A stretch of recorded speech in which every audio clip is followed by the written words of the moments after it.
Welcome into the DGD Podcast. As always, Robert Reynolds. Dan, welcome in, sir. How are you? I'm doing great.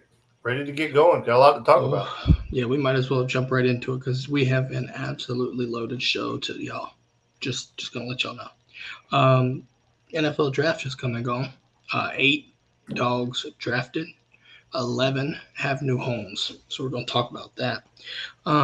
Florida State, Keon Coleman made some headlines and ruffled some feathers. Some Georgia fans with some comments. We'll talk about that. Um, Coach Kirby Smart, highest paid coach again, just got a contract extension. We're going to talk a little bit about that. Jaden Rashada, welcome to the Dogs. We're going to talk about that. Talk about his commitment since our last show. First things first. Paid. Yeah, we had 11. Nice. um, First things first. NFL draft. I know you're a Falcons fan. You actually get Zion Logan the 6th round. So, how do you feel about that? Uh, that's the Falcons pandering. I great for Zion. I hope it works out really, really well for him.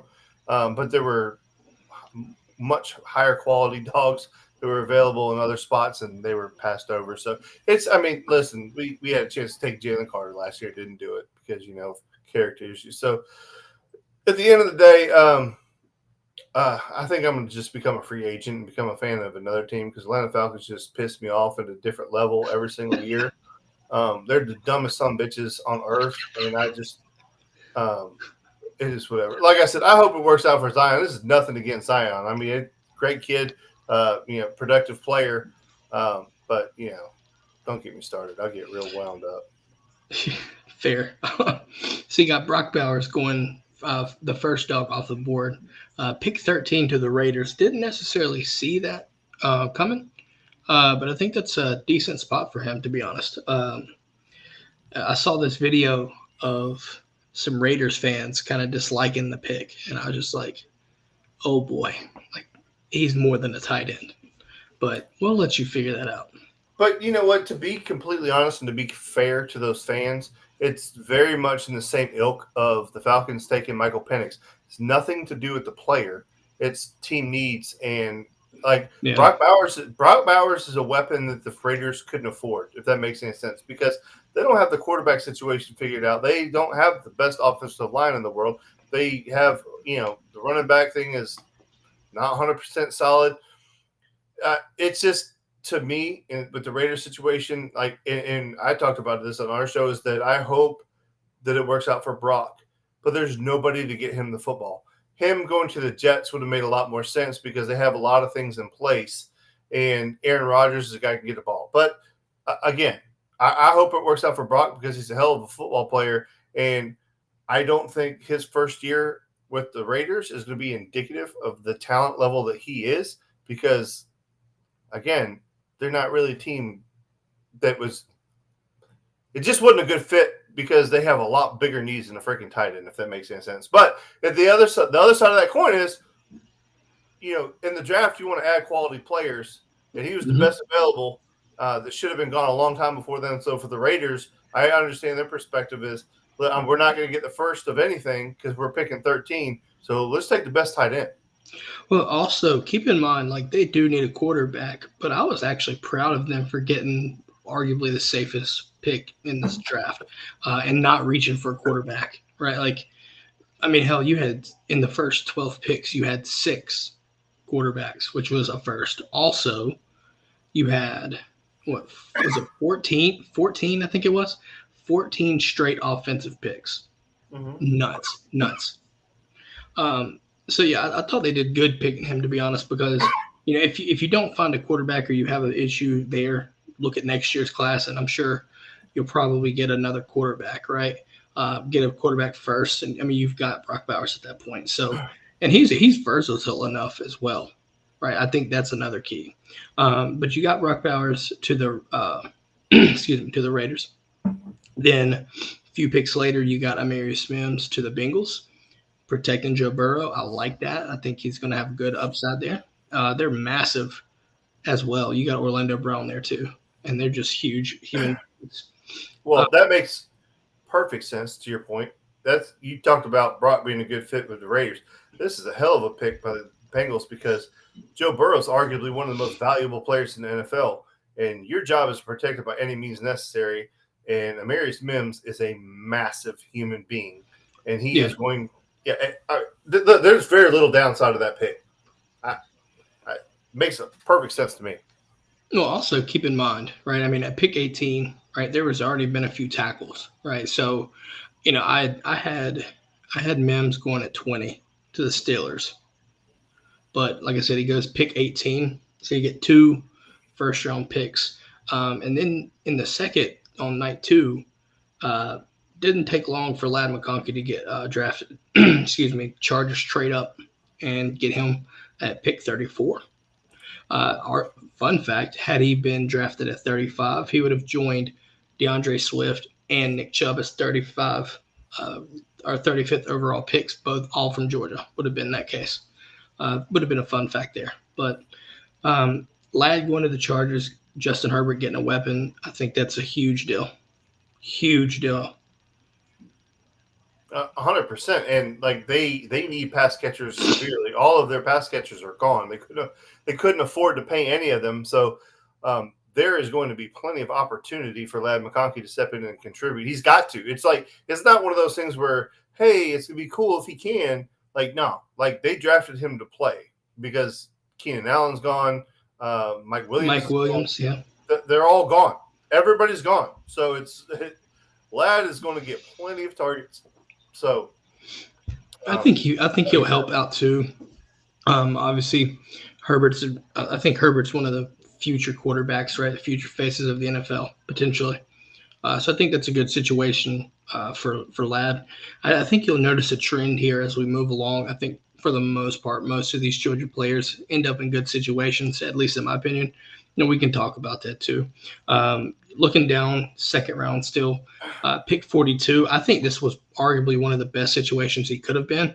Kamari Lassiter to the Texans. Him and Stingley is a pretty nasty combination, in my opinion. I think on paper at this point it sounds good, but I think that can grow to be a really good tandem. Well, and not to mention that DeMeco Ryans is their head coach, and he's a defensive guy, and that defense was really, really good last year. Now, he inherited DeMeco Ryans. He inherited a team that didn't have a lot of talent. He has done a great job along with their front office, and forgive me, I don't know who their GM is, but between the two of them, they have done a really good job of roster building where they have put a lot of really talented pieces on this football team. You have Will Anderson, who's rushing the passer, and they did a good job of getting to the quarterback. So that's going to make Kamari Lassiter's job a lot easier defending because the quarterback has far less time to get rid of the football. So I think you're absolutely right. I think it's a very well put together football team. And I think Kamari Lassiter is primed for a lot of success. And I think that they are counting on him for that too, as well. Like he's not a depth pick. They want him to play. Yeah, I agree. Yeah, I think that was a good pick, and obviously we saw him at Georgia. He can't get locked down when he needs to, right? I think Missouri game, Luther Burden, when I think Kamari Lassiter and what his potential is. Versatility to move from outside to star if need be, or whatever the case. Move around within the slot, don't matter. Hey, you know who else really needed a corner? The Falcons. They needed a corner, and they let Cooper DeJean, Kool-Aid McKinstry, and Kamari Lassiter go. All after they took a guy who with a 4th round grade. Woo! Lovely. I'm not going to talk about the Falcons on this one. I'm sure a lot of Georgia fans or Falcons fans are upset about that still, maybe. But moving on. So so you had three Georgia players picked in the second round, and the third one being Javon Bullard going at pick 58 to the Packers. Joining Eric Stokes. Actually, for now at least, I think that's the interesting piece. Is I know the news was out. He didn't get his, or they declined his 5th-year option. Did they? So really? that gives him, so that gives him a chance to be a free agent after this year. Earlier second contract though. See what happens. But obviously Javon joins a bunch of dogs. You got Quay, Quay, Devontae, Stokes. So now you get that Georgia, uh, oh boy, the Georgia up north in Green Bay, and I think that's a good situation for him as well.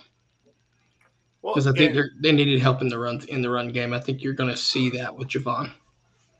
well, my biggest fear was that Tampa was going to take him because it always seems like Tampa takes secondary players out of Georgia, or I don't know. Maybe that's true, maybe that's not. It just always feels that way. And I just had this sick feeling that he's going to go to Tampa, and I wasn't going to be able to root for him anymore. But they ended up going with the edge, Chris Braswell, and then that left him on the board for the Packers to take. So I'm really glad that it worked out that way. I lived in Green Bay for a while, so I'm always going to be a Packers fan at heart. And the Packers did doesn't it just always seem that there's a handful of teams that do the draft really, really well? The Packers always seem to do a good job. Eagles have started to do that really well too. And it's not just because they drafted Georgia players. I want to make sure that sure. the Homer take on this is out of the equation. We can talk about it later, but like the Eagles just seem to let talent like fall into their lap. It's insane. But obviously Javon Bullard at pick 58 to the Packers. Then you moved to round 3, and you talked about Tampa Bay. Well, Tampa Bay took Tyke Smith at pick 89, and I think from a nickel position, I think that's a really good spot for him. Obviously, the connection with Coach Bowles there. I think he will get the most out of Tyke, and I think put him in a good position to succeed there. I think this is another situation where you can come in and play. Yeah, and like you said, just defensive coach, talented defensive coach. Tampa Bay has always been known for the defenses. They've taken a couple dogs in the secondary in the past. And you know what? The good thing for me is, and I mean, it should be this way, right? It should be this way. But it's like all these teams that are taking our players are taking them in a position of need. So it's going to give these guys an opportunity to get on the field early. And that's all that you could ever ask for is an opportunity to play. And, it's like some of these guys, they get drafted by teams and they're buried in the depth chart. They never really have a chance to be successful. Well, I think one of the things that the NFL teams have identified is that Georgia players are ready to play. So it's a lot of the Georgia players that get drafted early in the draft are in situations where the teams that are taking them are needing them to play. And I know that it's supposed to be that way, but if you look at a lot of the guys playing, it doesn't always work out that way. So I feel like our first handful of guys are really in a situation where they're going to compete for opening day reps, like where they're going to be on the field day one. Yeah, I'm in agreement with you on that one. So that was the day 2 picks. And now you move to the day 3 picks. Kind of slow considering you got 4 rounds, but the first dog off the board on day 3, Cedric Van Prank Granger in round 5, going at 141 to the Bills. First thought on that was, okay, I get it. I think the Bills, I know some folks that, think that Josh Allen isn't the greatest, but at the same time, if you protect him and you keep him upright, things can happen. I thought it made sense for me if the Eagles picked him, right, regardless of the round. But obviously that did not happen. But going to the Bills, I think that's you're putting it again. Good situation. You could argue. I think you'll challenge for a starting spot. I think probably be the backup for maybe a year or 2. We'll see, right? Being a pure center, a little bit trickier there. But at the same time, I think you see that where he comes in and he can play, learn their offense. We know he's a smart individual, so there's not an issue there. And I'm sure the Bills did the study in the tape too. So very smart. I think that's going to help him potentially in getting onto the field. You're absolutely right. And center is one of those positions where typically the guys who've had the most success are like unrestricted free agent signings or really low draft picks down. I don't think that Buffalo has a need necessarily at center right immediately, but talent always proves out. And, that's one of those things. Centers is tricky though. And I think you kind of hinted at it where, if you're a center only, it's kind of tricky and it might delay your getting on the field because if a quarterback has a center that he has a good relationship with, you're really hesitate to change that. My only concern, and this is just a concern that I haven't heard this voiced by anybody else, is that this is a kid from Louisiana who played football at Georgia, and now he's going to go to probably one of the coldest places on earth in Buffalo, New York. and play half of his games that if you've never been to Buffalo, New York in the wintertime, don't. It's cold as hell. I don't know how he's going to adjust to playing in that cold weather, but I'm sure he'll do fine. Yeah, see, my thought is I wonder if Josh Allen had a say in kind of making that pick and that selection. Because, I mean, my thought was this, right? Like, there were other centers available. Now, depending on the value, right? Like, I get it. Because, I mean, they did need receiver, and they addressed that, different things. Obviously, team needs, you have to prioritize. But when it came down to it, right, like, I think at that point in time, I think it was light years ahead in regards to the best center on the board, if that makes sense. I know the Oregon center or whatever, he got drafted early. I think second round. But in the 5th round, I think that's a pretty good pick. I just think that. Obviously, after Cedric, you go to the 6th round, and that's where Zion Logue comes in, gets drafted to the Atlanta Falcons.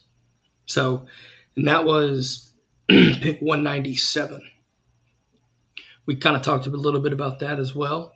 I think they like him for his size. I'm just curious if they give him the opportunity, if Raheem Morris gives him an opportunity to actually, right, push for some kind of reps. Don't really know. It's hard to say also being a 6th round. But I will say this.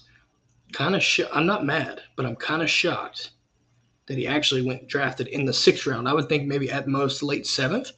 But the fact that he got drafted, I'm happy and congratulate him for getting drafted.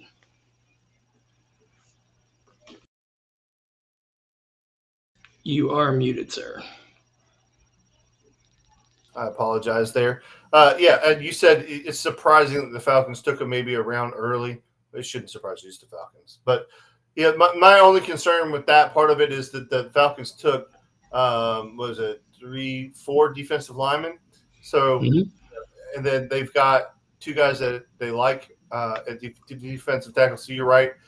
He's going to have to really, really show up to take reps, to get reps, because like you said, I mean, this is one of those things that you hear NFL players talk about all the time, is that if you're like a 1, 2, 3, first, second, or third round draft pick, they've got a lot invested in you. That first, second, or third round currency, the value of those picks is so high, they can't afford to miss on those picks. So you're going to get every opportunity to be successful. But like when you're like 6th or 7th round pick or you're unrestricted free agent, they really don't care at that point, and you have to earn those reps, if that makes any sense. It's like they're not going to just give you reps. Like we can laugh at the Falcons if we need to, but I do think this is going to benefit him. I think the Falcons' need for pass rush and better line play could benefit him. In my opinion, you're more tied into this, but the Falcons did an okay job, I think, with the defensive line. But when you're dead last in sacks in the past 3 years, I think it was 80, 3 years 81, in a row. 3 years in a row, and you've had 81 combined sacks in 3 years. Yeah, so it's 81, something like that. Average of 1.2 sacks a game, the absolute worst in NFL history through a 3 year span. Yeah, there's no excuse for that. So you have to address defensive line and you have to address pass rush. And I think Zion Logue pick, I think, was a kind of a testament to that, right? Getting a Georgia kid, you kind of appease the fan base. I think Raheem Morris kind of changed the philosophy there. Obviously, still Arthur Blank. You can argue if he has a hatred for that. But with the comments that Raheem talked about Georgia and things like that, it makes me wonder if Atlanta will start drafting more Georgia kids moving down the road. Don't necessarily know. Just food for thought, in my opinion, too. But so you had, like I said, that rounds out the 8 drafted, and then you've got the 3 undrafted, which kind of surprised me. Kendall going to the Eagles, undrafted free agent.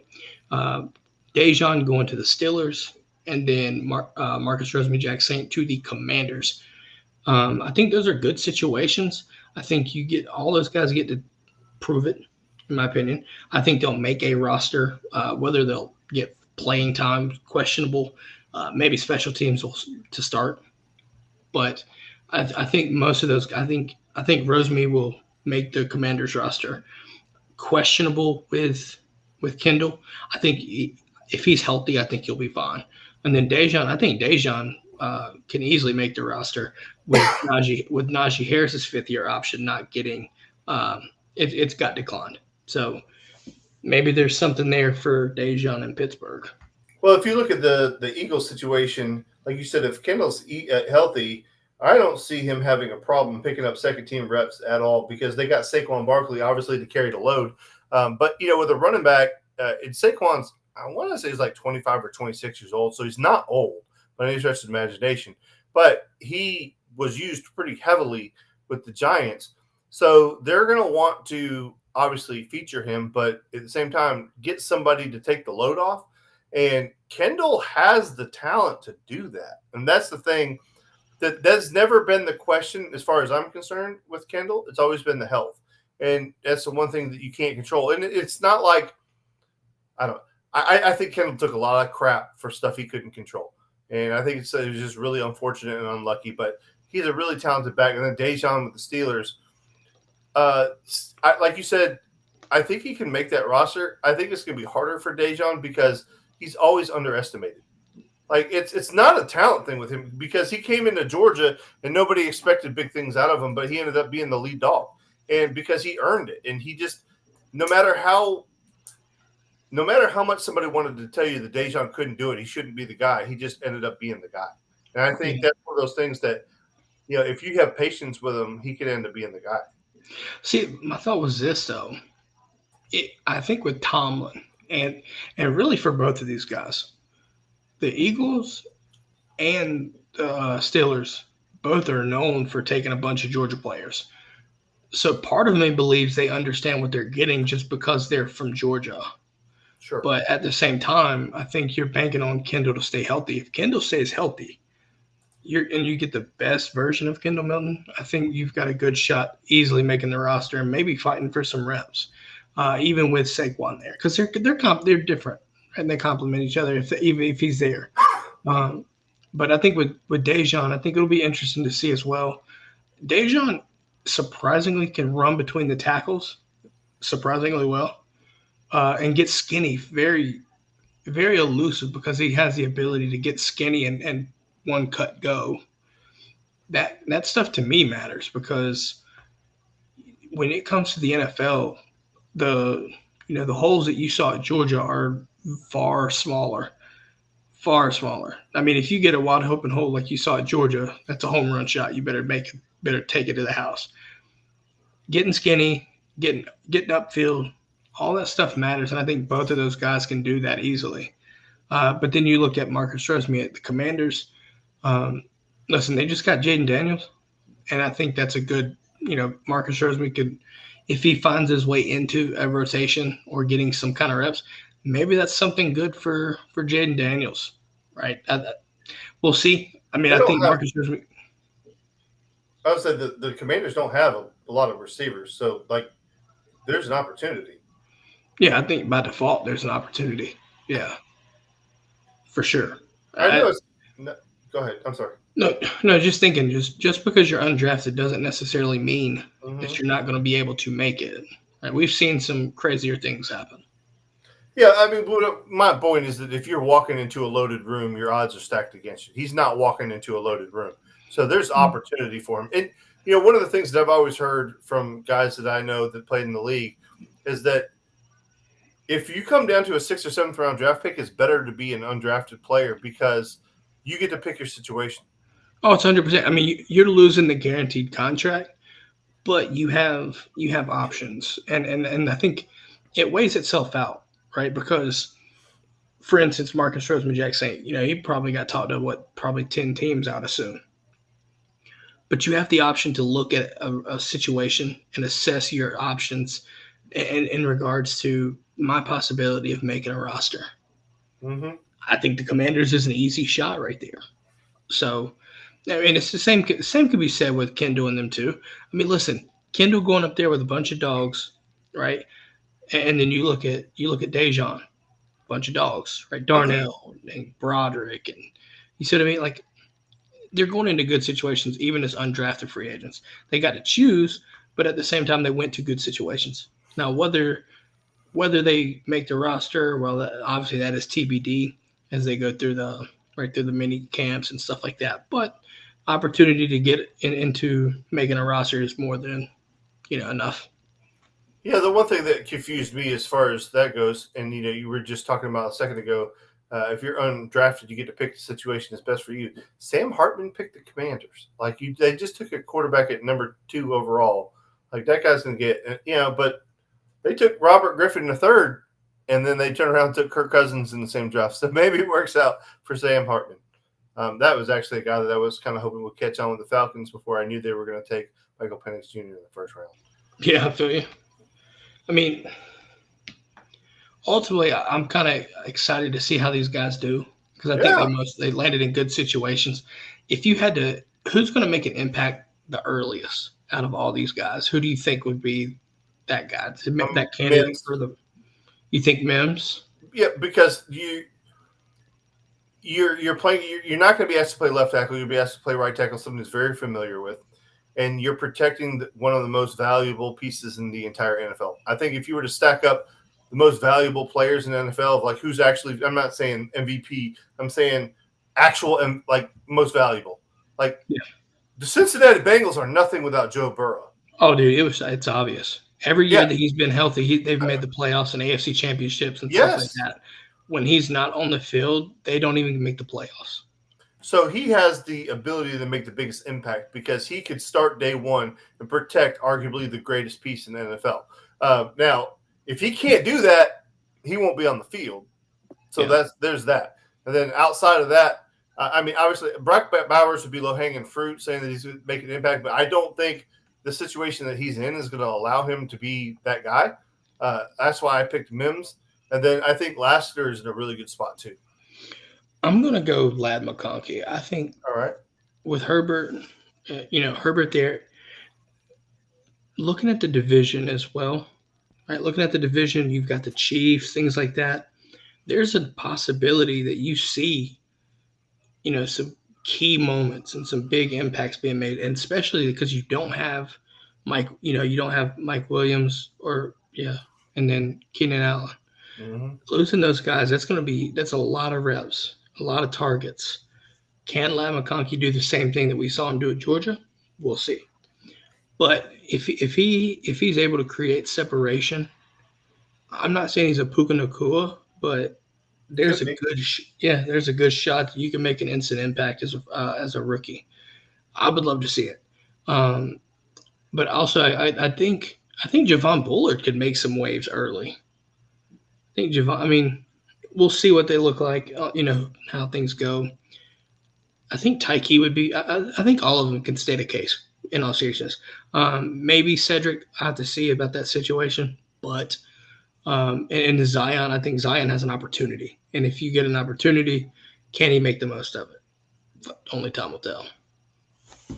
Yeah, I mean, me saying Mims isn't saying that the other guys can't be good. I'm just saying I think 100%. I agree. I think of all the players, he's got the most. Maybe I'll rephrase it this way. Instead of saying who's going to make the biggest impact, I'll say who's the most important that they have success in year one. I think Mims having success in year one is paramount because the reason they drafted him is to protect such a valuable asset. So he's got to be successful almost. No, that makes sense completely. I think that's fair. Let's do this. Let's jump into our first break of the night. Make sure to follow, subscribe, follow us on the socials and everything as well. But first sponsor of the night, guys. Y'all know them. You love them. Apotheos Roastery. Do yourself a favor. You can go to our website, dgdpodcast.com, and you can shop Apotheos. Or you can go to apotheosroastery.com. Use code CCC at checkout, and you get free shipping and 20% of the proceeds from your order, right? So that's all your bags of coffee, that's K-Cups. 20% of that will go to the Classic City Collective. So incentivize yourself by getting coffee. You can also support the Dawgs in the Classic City Collective as well. Just shop in Apotheos. Like I said, DGDpodcast.com or apotheosroastery.com. Use code CCC at checkout. Also, make sure to follow them on the socials. They're at Apotheos Roastery on Instagram, at Apotheos Coffee on X. Good coffee, best coffee. Just going to leave that there. Mocha Java, delish.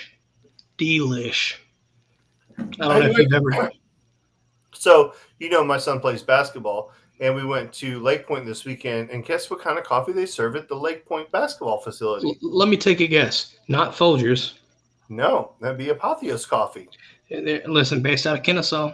So you're supporting a Georgia-owned. Listen, they do a lot for the collective. They do a lot for the university. Support them, support us in the meantime, and get yourself some damn good coffee. Listen, there's not a batch of coffee out there. Every flavor that they make, I've had, and it's delicious. I can promise you, every batch is delicious. So get yourself some Apotheos coffee and support them dogs. With that being said, we're going to talk about them dogs. Kirby Smart, new contract extension, $13 million a year. I think it's to 2033 or something like that, I think maybe. Deserved. One of the things that I'm – go ahead. Yeah, isn't it like 13.5 million or whatever? Well, I think it's like 13 on average. But if, like, say for instance, if you go all the way and win a national championship, I think it turns out to be like 15. Oh, nice. Well, based off of bonuses and stuff. You said well deserved. Probably more well deserved than. I don't think there's an adequate way to say how well deserved this is, because Georgia has been trying everything for 40 years to figure out a way to win. And he has not only won a title, and we've seen other guys win a title, right? He has turned Georgia into what Alabama was. And yes, I do compare Georgia to Alabama. Like, and if that makes a Georgia fan mad, I'm not sorry. Like, Alabama was the gold standard, and Kirby brought it over here and has now made Georgia the gold standard. Like, people compare themselves to Georgia now, and if that pisses you off too, then I don't care. But he has turned Georgia into a machine where we are putting, like, not only is he getting the 4 and 5 star players, they're successful at Georgia, and then he's turning them around and putting them in the NFL. And he's doing that at a clip that nobody else has ever done before. They were talking on the radio today. There is a legitimate chance, not sky, like pie in the sky, legitimate chance that Georgia puts 20 guys in the NFL draft next year. 20. They went down the list, and like at no point where you're like, that's bullcrap, that guy ain't getting drafted. Like, no, like, so is that deserved? Hell yes, it's deserved. He's doing more than anybody's ever done. Was it? There was a record. I think he set the record for his first 7 years at a school. There was a graphic. I forgot how many it was. Dude, he crushed the total draft picks in 7 years. His first 7 years, he demolished it. I mean, you got to keep in mind, this was also the same coach that had 15 players drafted in one class. That's the record. And 5 defensive players from the same school in one class, 5 first-round defenders. Insane stuff, by the way. Insane. So, I mean, you look at the recruiting, you look at all these things. What I like most about this, though, Dan, is this. This news comes after the remaining staff, the assistants, the coordinators, the position coaches. They get their raises. And to me, I like that because he wanted it. To me, I felt like maybe this isn't. To me, it feels like Kirby wanted to make sure his guys got taken care of, and then he gets taken care of. Yep. And that helps a ton, because that means you retain some of your key staff, helps you bring in your key staff, right? T-Rob, that's a big deal. You bring him in, right? You keep Schumann, Todd Hartley, right? Trey Scott, all these guys, Uzo's still here. All these guys come in, and obviously Bobo and Coley and whatnot too. keeping these guys on the staff, right? It's nice to be the highest paid coach in the country, right? Highest paid head coach. But how many times we saw that happen for them to lose that same team, that same head coach to have to find new coordinators because they didn't have the money to pay them, or someone else paid more than what they could. Right. I found that stat you were looking for. Kirby Smart in the first 8 years has got 63 players drafted into the NFL, and Nick Saban's was 48. That's fucking insane. That's insane. 63 players. Oof. In his first 8 years. Oof. I'm not great at math, but isn't that like 7.5 players per draft or something like that? Wait, you said 8 years, and you said 63? So yeah, 63 divided by 8 is just over 9. 7.8. I was off by 3/10. There you go. I was off by a while. Either way. But yeah, that's just insane stat, man. That's a lot. God almighty, that's a lot of kids. I mean, just think about that. Programs, like there are programs who've only put 7 guys in the draft, and Kirby's averaging that. Dude, there's so many schools that put 7 guys in a span of 8 years. Yeah, that's what I'm saying. And he's doing it every year. Mm-hmm. So this new contract extension, well-deserved. I'll leave that there. Yeah. I mean, he doesn't need our kudos. I promise you that. No. You're also incentivizing winning a championship too to get $15 million. That'd be nuts too. But I think at this point, Georgia is looking at it like money well spent. Money well spent. Well, you got to do what you got to do you got to do what you got to do to keep the best coach in college football. Yeah, to be completely honest with you, I don't know that this is Kirby led. I don't think Kirby's going to the school saying, "Hey, you better G me up, make me the highest paid coach, or I'm leaving." I don't think that's happening. I think it's one of those things where Georgia wants to reward him. But if you think about it from Kirby's perspective, he lives in Athens or just outside of Athens, right? I guess probably Watkinsville or something. And he ain't paying for his house. I mean, that stuff's probably already paid for, right? That man ain't walking into any restaurant anywhere near Athens and paying for a meal. No way in hell that man's paying for a meal. He ain't paying for a drink in the state of Georgia. I mean, that man doesn't need the money. He ain't paying for nothing. I'll tell you this much. If I ever see Kirby Smart in the bar and somebody ain't picked up his tab, I'll do it. Shit. That man ain't paying for a drink. No way. Same could be said with Stetson Bennett, by the way, too. Anyway. All right. But yeah, no. I mean, and then also Josh Brooks gets a raise too, which I think that's good because I know we can say what we want about McGarity, but I think Josh Brooks was an upgrade compared to McGarity as an athletic director. I'm not sad that McGarity's gone. I mean, like I said, I said it's an upgrade. I think Brooks brought that energy, and I think that's going to help because I think he understands what it's cost and what it takes to win. Because if you've noticed, like, you look at the football program, we did what we're doing now. But look at what is it? Look at the baseball team, right? Year 1, new head coach, and you've got Charlie Condon breaking records. Like, I think you can criticize like the priority of certain things, but I think Josh Brooks also understands that football drives that school. That's by far. You got to the point that I wanted to get to is that he gets it, he understands it. Whatever Kirby wants, Kirby gets, right? And you can say the equestrian team says that's not fair. Yes, it is. Because if the football program is humming, if the football program is moving, they are going to bring in so much revenue that it's going to support all the other ones. So whatever Kirby needs to keep that program on the top of the shelf, then he's going to get it. But if you calm your jets for just 2 seconds, that is going to benefit every other program. Mm-hmm. So baseball is a non-revenue sport. They generate zero revenue if they lose money every year. Okay? It doesn't matter how good they are. It does not matter. They could be the number 1 team in the country. They're still going to lose money. It's just the way it's built. Basketball. Certain sports are just negative deficit. They're deficit. They operate in a deficit. Basketball at a lot of schools is a revenue sport. At Georgia, it has not been. Now, maybe that's turning. Who knows? But as of right now, they are not. So if Georgia, like they're like all the players, the football players get to fly first class across the country. Damn right they do. But you know what? You're getting an upgrade at Stegman Coliseum, not because you earned it, because the football team brought in enough money to where we can do it. So, and it was kind of needed too because you had to. Okay, but the money had to come from somewhere. Correct. No, you're not. Both can be true. But yeah, both are true. So like the girls' softball. Listen, my daughter plays softball, and Georgia does a great thing every year where they have like the father-daughter day. You bring your daughter to a game; it doesn't cost anything. You get to go play catch and outfield and all that stuff, whatever. That softball field is a damn nice facility. If you've never checked out Georgia softball's facility, that's a damn nice facility. I still think they got to do something with Foley Field. I feel like it's very, very outdated compared to other baseball situations, but working in time. In time. Yeah, we got to do something with the Stegosaurus. You know, I think I'm gonna end on this. I think this is important to note. I think, and take it how you will.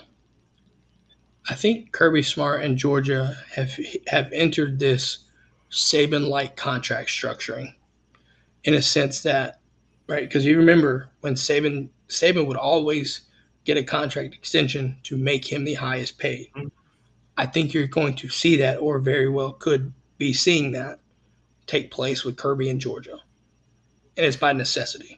Unless Kirby gets to the point where he's like, I don't need the money, give it to my assistants. I need more money for my assistants. That's the only. I mean, he probably has a choice, but I mean, to be fair, are you really like Andrew Smart's probably gonna be like, Dad, just take this. Like, we'll make it work. I don't know. I'm just saying.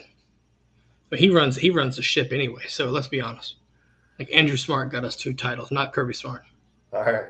He runs the show, baby. Yeah, all right. That kid is wild.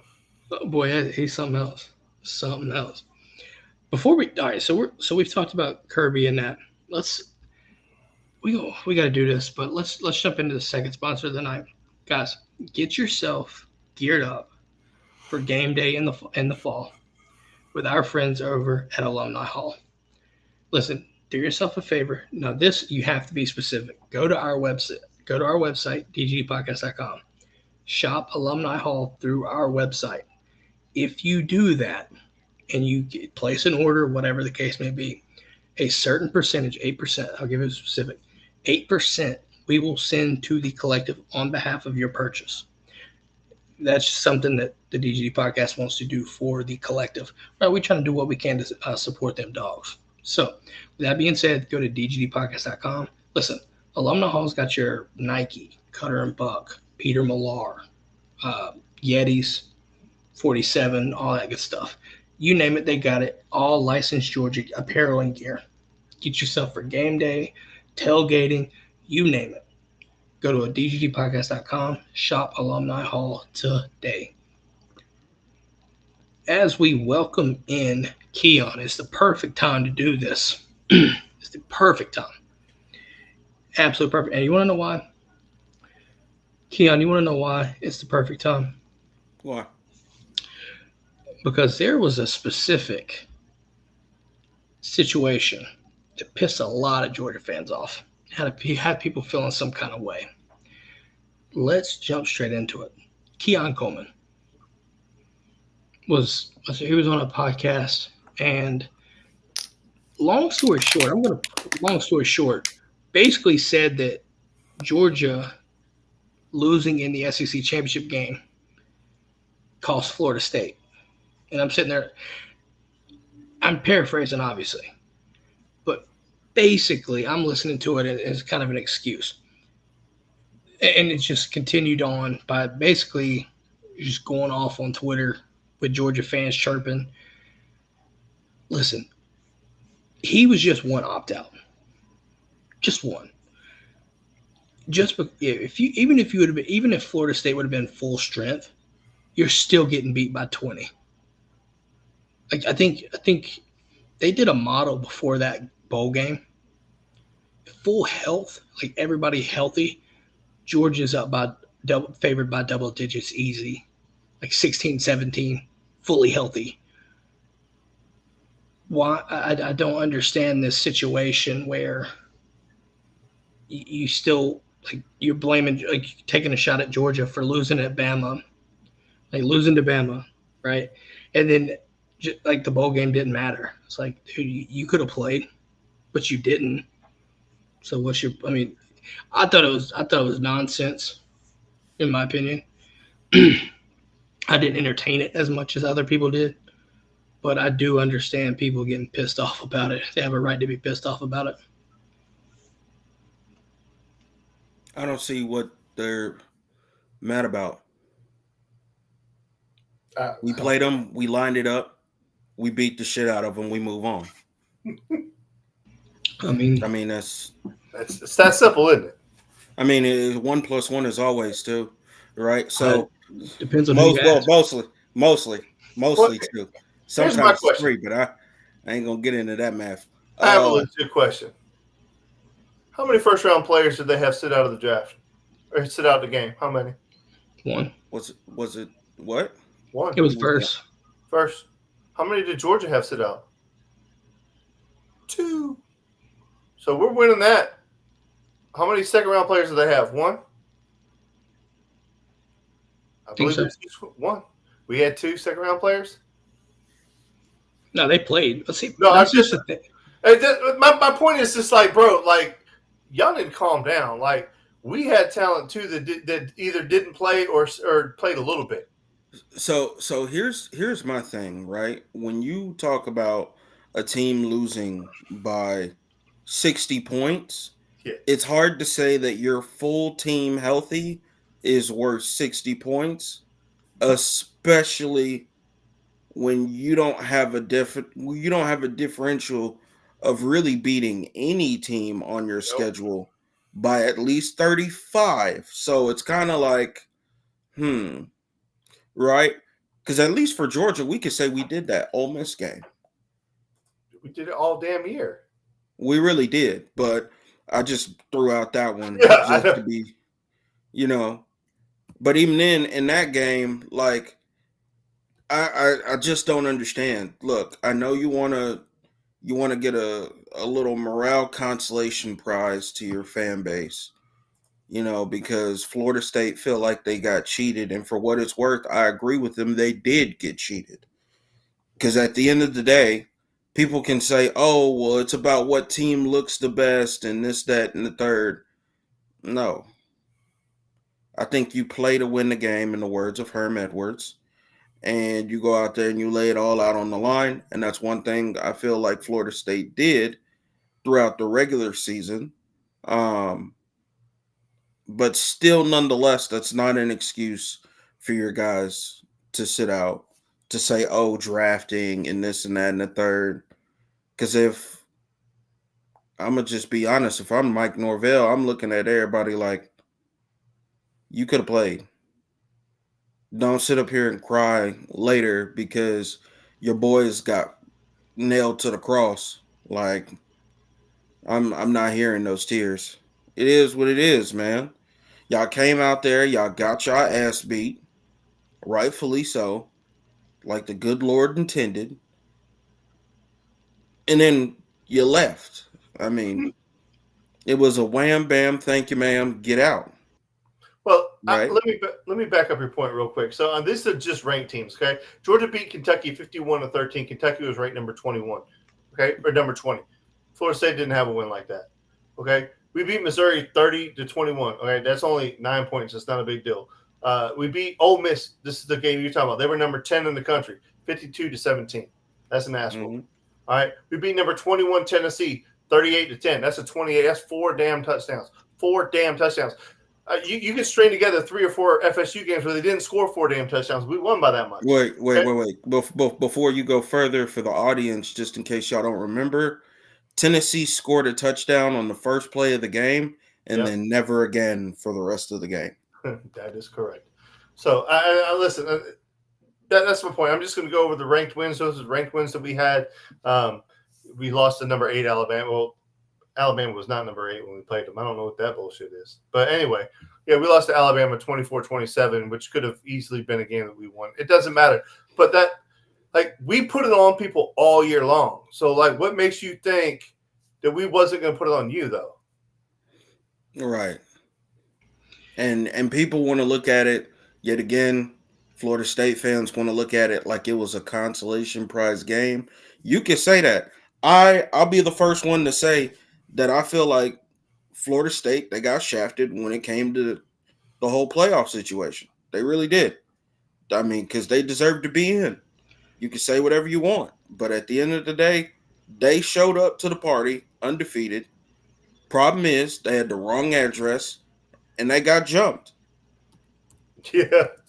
I mean, that's just a crazy thing too. Like, I understand. Excuse me. Um, when you look at the situation, right? Like, both teams made a case for them to be in the playoffs, and that, obviously Georgia kind of screwed themselves over by losing that game, right?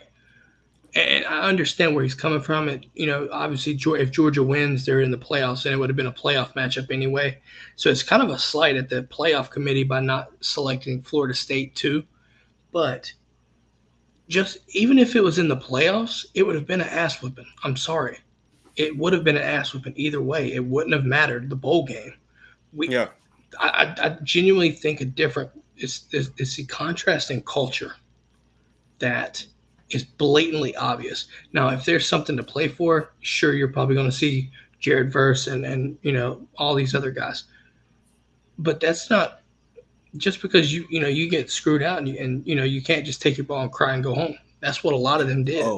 Oh, I just want to say this because this just popped in my head, and I know I missed a good portion of the draft recap.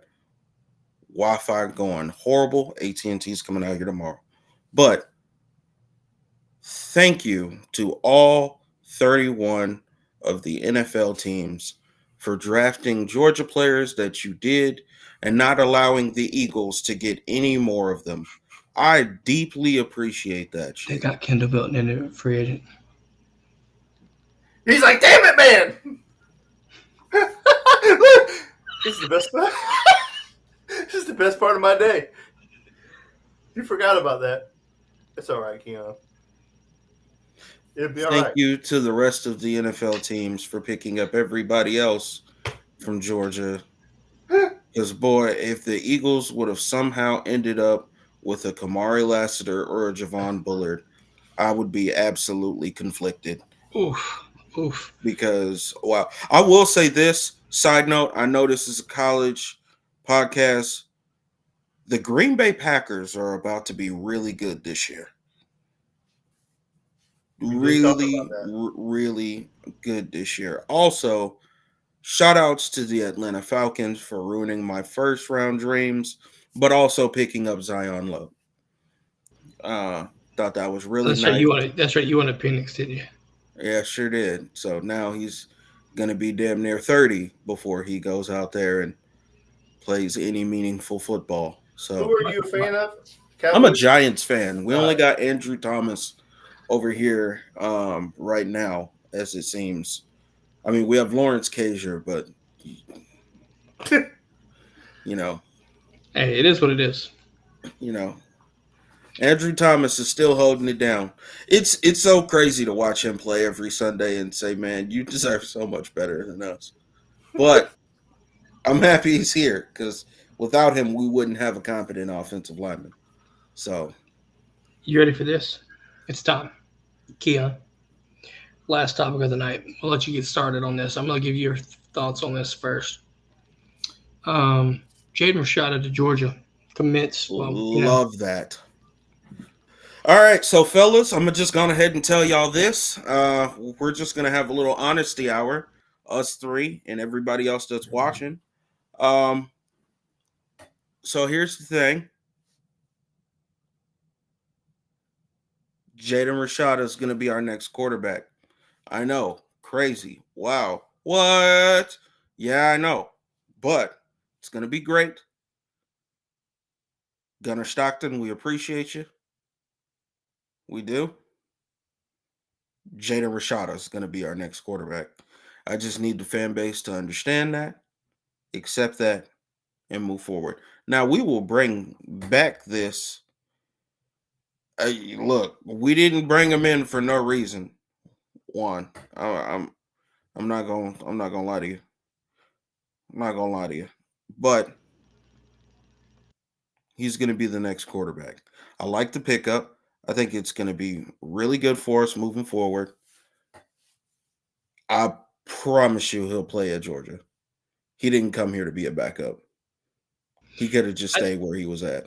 Well, he may not have come here for that, but no, I mean spending his whole collegiate career being a backup. He didn't. Well, there are plenty of guys who think that way, but like Puglisi, if he's what they say he is, that's gonna be tough, bro. He's gonna be tough. I don't care who starts, as long as we're winning football games. It doesn't matter to me. But correct. I don't think Gunner is going to be the guy either. Yes. But I mean, he is this year. I'm obviously Gunner's going to play this year if something happens to one of our quarterbacks, because they're not going to get. You know what? You might bring in some interesting points right there, because I mean, let's just. If he's as good as they say, we'll see. But I think I would just say this: Puglisi's going to be in the conversation. Oh, no. Okay. So I think the way how it's going to work, I think Rashada is going to be our quarterback next year for the next 2 years. And then by Ryan's, I'd like to say it would be his junior year. He's going to be the quarterback taking over. Let me pause you right there. Rashada comes in with 4 years of eligibility, by the way. So that's the same as Brian Puglisi. Ooh. I want to interject right there because that's going to matter. So that might change things. I thought he had only 3 years left of he only played like 3 games, so he technically didn't count the year. And he got hurt. But I'll tell you this. First things first, Kirby wanted 4 scholarship quarterbacks. You have 4 scholarship quarterbacks. Exactly. Now, to Juan's point, saying that it was a horrible choice, I'm not going to say it's a horrible choice. I don't think it was the first choice. Maava, the one that went to USC, was the first choice. Yep. But I think what's gonna happen is this. Next year, right? I think this year, you're gonna see Stockton be the backup. Get the reps, see how things look, right? Going into next spring, the Rashada pickup is all about next year moving forward. Yep. And you look at the situation. After Carson Beck leaves, it's Gunners to lose. But when you're going to sit there and you're going to have Puglisi and Rashada both at your heels, the leash might be short. A lot shorter than with Carson Beck. Yes. I will say so. Juan saying that he might make the defense better being on scout team. Hey, it's valuable. That shit matters. It does. Talk to Stetson Bennett. That shit matters. Nate McBride will tell you about that shit. Well, also think about it for quarterback development. I know people laugh at this, but like I put stock in this. If you're a quarterback on Georgia's scout team, you are facing the number 1 defense in the country every single day. If you can start to have success against that damn team, but Saturdays are going to be easy. I'm just going to tell you. This is the only downfall to being a scout team guy. You don't necessarily get to run Georgia's offense. You run other offenses. Yeah, but you're still developing. You're getting reps. You're getting reps. Yes. But and the reason why I say that is because I think getting enough reps at learning Georgia's offense can make or break things. Because depends on how it plays out, right? I mean, the spring is obviously the most balanced time. So I agree with Juan 100%. That's why Gunner's prepared. He went against that defense every single day. You have to agree with that. Mm-hmm. You have to agree with it. So, I think it makes iron sharpens iron. It's so cliche, but it's so accurate at the same time. Well, so you're taking one thing out of the equation. Quarterbacks are typically the smartest people on the team. Typically. I'm not saying always. Typically, they're the smartest guys on the team. I promise you, a quarterback can run the scout team and still digest Georgia's playbook. 100%. I'm sure you probably can. There's no maybe to it. Those guys can handle it because you're not learning the other team's plays. They hold up a sheet, you look at it, and you're doing exactly what it says. You do it one time and you flush it, okay? But if you look at Georgia's playbook, they're in the playbook every day. The good quarterbacks are in the playbook every day. They're watching film. They're in the same film sessions every day that the other quarterbacks are in. So there's this thing called a mental rep. You have to be. You have to do it. You have to do it. If you don't know how to take mental reps, you're never going to be successful in anything. Because In the NFL, the starting quarterback takes 95% of the reps. You are lucky to get 2 or 3 snaps of practice. So how are they able to be prepared? You have to be able to take mental reps. Running the scout team is extremely beneficial, and I promise you, just because they're doing that does not stunt their development in Georgia's offense. At the very least, you're going through progressions, regardless if it's in Georgia's offense or not. You're going through progressions. You're reading, you know what I mean? Like, you're able to go through the intangibles, right? Like development through the mental side of things. Obviously, you're going through physical reps, but progressions and understanding defenses and what people are, because at the same time, Georgia's defense. So when it comes to it, like you said, Dan, when you come to getting a backup or first string and you're playing against the ones, you're understanding what you're seeing. Right? If you know what I mean? Like, it's the small details, right? Like, just, it sounds simple, but I'm going to do a very, very simple one. If you take, and just as simple as this, quarterback motion, if a guy follows, what is that? Man. If they don't, zone. I know that's very basic, but I'm just saying, as you progress, you understand the small things that make it matter and make it impactful. You know what I mean? And Bishop Don motherfucking Juan says Brady ran scout at New England and then took over. Yeah. So you would know. He would know. He was already 200 years old by the time Dan Brady came into college. That's dirty. Hey, listen, Juan's a dude. Juan is a straight up dude. And why isn't he on the show? We need to get Juan on the show. What? Juan 360. What? What? And that's the bottom line, because the chosen one said so. Yeah, you weren't watching the show the other night, Juan, when I said that watching you play flag football and them trying to take your flag was like, that was crazy. Like I said, Juan could be in a phone booth. You still couldn't take his flag. No, hold on. Unless you're a chiseled Adonis, or not chiseled Adonis, but a black Adonis. Adonis will tell you Juan used a different type of football back in the day. He knows.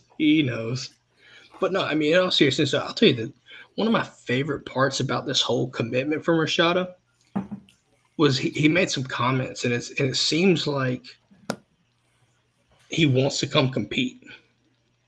And it doesn't have that feeling, at least on the surface, what we saw out of high school, right? We saw everybody knows him from the Florida mishandling the NIL, going to Arizona State, doing that right there. Okay. I think the whole NIL nightmare for them may have changed it. And I think you look at a situation where Georgia has a need. You're going to get protected.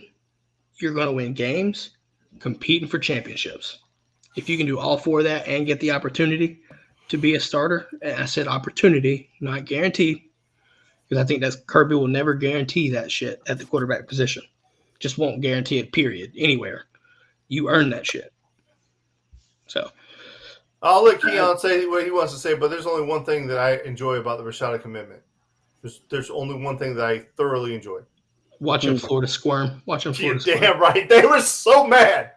And I'm here for it. Anything that hurts Florida fans, I'm here for it. But we got Lagway, Georgia fans. We got Lagway. Listen, I already told you, that kid's going to be good. Like, he's a dude. He is definitely a dude. But where them receivers at, though? Would you want? You know what? They stayed at college because they only had 1 draft pick. Hey, I have a question. Cause I'm going to show my ignorance because we all watched the NFL draft, right? So, like, everybody that came up on stage because they were in Detroit, it's like they were saying, like, what were they saying? Like, what up, though? Yeah, what up, though? What? It's just a Detroit thing. Okay, all right. I just thought I was missing something. I'm like, I'm not cool enough. So, Juan, I say this is interesting. Juan saying he won't be mentally tough enough. I know you have high hopes from him, but you have a better chance of stapling water to a tree than seeing him play at Georgia. Listen, I mean, hey, I appreciate the kind words, Juan. I just saw that. I appreciate the kind words, Juan. You know, I think if anything, no, it pushes whoever the starter may be at the very least. Let's appease Juan. If that's even the case, you would think the competition breeds excellence at that point. That's the goal. I'd be okay with it. If that means Puglisi over Rashada, I would think he earned it. Play the best quarterback. That's Period. all I want. Period. I mean, listen, keep in mind, just because listen. We saw Carson Beck as a backup. Bad week of practice turned his ass to sitting out for 2 years. Mm-hmm. So keep it. Like I said, that's what I love about Kirby, man. Nothing's earned with Kirby. Like you have to earn everything. Nothing's given. Nothing's given. Nothing's guaranteed. You earn that. You practice every day like your life depends on it. That's what I think. That's what benefits it. I'm gonna hold out the judgment on the mentally tough enough. I just want to see what he looks like. Right? He's committed to Georgia. We have yet to see him put on pads for Georgia. Look, the way I look at it is we have a quarterback that has a chance to win the Heisman Trophy this year. I ain't got to worry about this shit for a year. Right. And I'm not trying to look too far into the future because it does feel different to be in a space where I look around at the landscape of college football and say, honestly, who has it better than us? Yeah. Nobody. So what does he have? I think I look at this: arm talent, mobility. But I'm not. But I understand where you're coming from. He's got to go through the mental aspects of the quarterback position, and I think you trust Mike Bobo to do that. And Juan, you know all too well, Juan. You know all too well about Bobo and how he treats that quarterback room. I just think we spend so much time talking about stuff that ends up. What? No, what do you mean by that? No, Carson. What do you mean? What did Carson have? Oh, the mental side of things. He had the opportunity to sit and wait and develop mentally. We already knew he had the arm talent and stuff like that. The measurables, things like that, right? He had time to develop. Yeah, he had time to develop. I mean, but like what I was going to say before Juan dropped the Juan bomb is. We end up arguing about so many things that don't matter. I mean, think about the whole Justin Fields argument. Everybody's arguing about Justin Fields, and it ended up not mattering. We argued about still matters to some. It doesn't matter to me, not a damn bit. We argued about the Jacob Eason from. We argued about this, that, the other. We argued about this guy coming in. We argued about this guy. We argued about everybody that was supposed to be playing, JT Daniels and everybody else. It ends up not mattering. Like we argue about things that don't even matter. Like we are a year away, and that quarterback room could be completely different in a year. I mean, you might have 2 guys transfer out and 2 guys transfer in. You don't know. You know what I'm saying? Like I understand that we're having a conversation for conversation's sake. I get that part of it. I said I'm just saying, just making a statement that I do think it's funny how worked up some people, not you guys, but how worked up some people get over stuff that ends up not even mattering. I mean, welcome to Georgia fan base. No, of course. Well, that's every fan base. No, seriously, because I love our fan base. I love every part of our fan base because we have parts of our fan base that will stress things 3 years down the line like it's happening tomorrow. It's a beautiful thing. It's a beautiful thing. And it's funny because it's like you listen to them and they're like, wow, you're passionate. You're crazy as shit, but you're passionate for sure. For sure. Yeah, no doubt. Any final thoughts on the Rashada news? I'm kind of glad we got 4 scholarship quarterbacks now. Me too. Just from a situation where, like, I mean, you don't think about it until you have somebody get hurt, and then you know what I mean? Like, that's because I think if Carson Beck goes down, we're kind of hurting. But I think for the long game, yeah, no doubt. Keon, what are your thoughts on the Dogs in the draft? We'll let you touch back on that quickly. Yeah, I'm very happy for everybody that got drafted. Just like to take the time to thank all of those Georgia Bulldogs. I'm happy for all of those Georgia Bulldogs, and even Kendall Milton going to the Eagles. Damn it! But I'm happy for every last one of those guys, and I appreciate every last one of those guys. They did something special. They were part of something special here for the university, and all of them are DGD for life. So I appreciate all of them. Facts. You know what I'm most proud of? Juan being in the fucking chat tonight. Jesus Christ. I'm so happy to see that. Cheese and rice. What I'm most most thankful for is that the Falcons didn't take a lot of the Bulldogs, so they don't have to suffer. Hmm. And I'm gonna be a free Oh, boy. agent. I'm gonna start looking for a new NFL team because I can't stand this shit no more. Yeah, I'm still locked in with the Giants, man. You're a better man than me because I can't take this shit no more. Yeah, man, I've been through a lot over here. Been through some ups and a whole lot of downs, man. A whole lot of downs. I'm seeing a lot of mock drafts that have the New York Giants drafting Carson Beck. And I just want to say this before the season starts. I want to say this before the draft comes and before any more mocks come out. So you saying clip it? Clip this. Go ahead. Yeah. If the New York Giants turn out to have not fixed this offensive line, Carson Beck, please don't come here. And it's nothing against you. I want to see you succeed. I really do. And I say that and I mean that from every fiber of my being. But if we don't fix our offensive line issues, which I won't know if they're fixed until this season gets played, I don't want you to come here. I don't. I'm going to be all the way honest. I'd rather you go somewhere else and succeed. There you go. That is the ultimate. I just want you to be happy. Yeah, I swear to God. I swear I'm breaking to God. up. I'm breaking up with you because I need you to be happy, and I can't provide you that happiness you deserve. I promise. Because if things improve, love to have you. Or would the narratives be strong with me? It's not you, it's me. Yeah. No, that's it's not you, it's us. That's literally us. You did nothing wrong. Okay.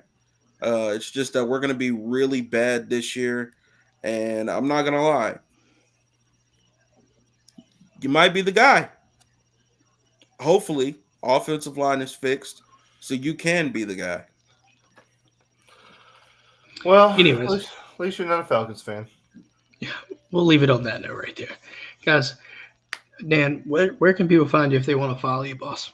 I'm on Twitter. You can follow me. I love to interact with people on Twitter, and I will tell you what my Twitter is. It's at DanKiley3. And then I'm on Instagram, and I told you what that one was last week, and I can never remember. So I think it's like Dan_3 or something like that. Sounds about right. Yeah, you can find me. I'm on there. Yeah, Dan_Kiley3. There you go. You'll just you and Harrison just started back up Top Dog Talk. Oh, yeah, we just started up Top Dog Talk. I absolutely butchered our first show because my wife got sent to the hospital, so there's that. But, yeah, so we're going to try to do... she's okay. Yeah, she's all right. Everything worked out just fine. It was nothing... Well, we thought it was serious, but it wasn't. It was fine. But we're going to go Tuesdays at 7:30, so you know where to find us. And we'd love to have you guys cross over. We're also a Bulldog show. Not exactly the same as this one. A little bit more rigid, not as free-flowing. But you can tune into both and get some great information. There you go. Guys, with that being said, make sure to go to our website, dgdpodcast.com. You can shop our sponsors, Alumni Hall and Apotheos Roastery. Make sure use code CCC at checkout for Apotheos and get you 20% to the collective. 20% of each bag will go to the collective, and you get free shipping. Also, use our website, dgdpodcast.com. Shop Alumni Hall. 8% will go to the collective on behalf of the podcast. With that being said, I'm Robert Reynolds. That's Keon, Dan. We will catch y'all next time. Go Dogs. Go Dogs.